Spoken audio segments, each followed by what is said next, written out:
In the beginning, there were stories, vague concepts for things that didn't come to fruition. Stories that would be kept buried, since no matter what angle they were looked at, they didn't work as a comic or a novel or whatever. Then there was a project.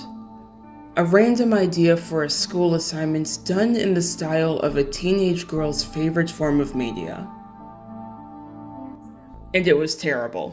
By my standards, at least. In hindsight, I did so many things that I scream at $1,000,000 documentaries for doing, so maybe I'm just fitting in. But the experience stuck with me. There was a strange thrill to what I did that I couldn't put my finger on. Some sense of satisfaction I'd never felt before. So as I got older and started college, the only natural thing to do was actively ignore that feeling for 2 years as an undecided student at Kent State University. Yeah. But I eventually got on the right track.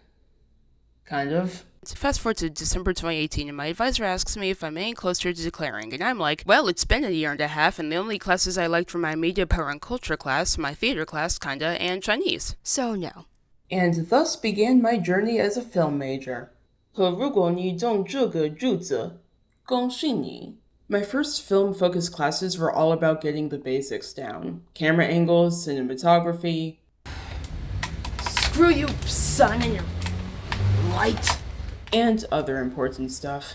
And all of it led to one important realization.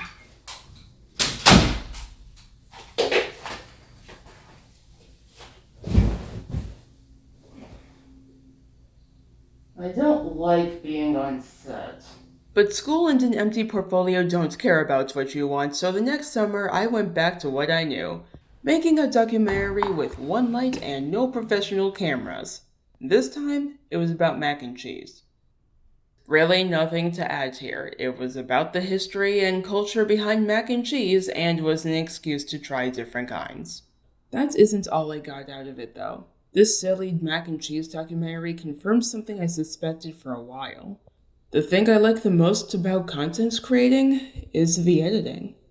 So when the next year rolled around, I marched up to Kent State's TV station, demanded I be put on a show, and immediately got kidnapped because they'd never met someone who actually wanted to be the editor before. And that's how I became the head video editor for the geekiest show on TV2, All Systems Go. It was my first taste of a sense of community in the entertainment industry. Between that, more freeform class projects, and finally realizing my true passions, things were looking up. And then the plague happened. Remember when we all called it the coronavirus? I remember that. But the world doesn't stop when you can go remote, so time for more editing practice. Specifically by taking an internship with these lovely three, who taught me the importance of sequence prepping and these. God, I needed to learn about these. In that same summer, I decided to fulfill 10-year-old Maya's dream of starting a YouTube channel because seriously, what Gen Zer hasn't fantasized about that? Somehow, through it all, I survived remote classes and graduated magna cum laude. And when the dust settled, all I could think was,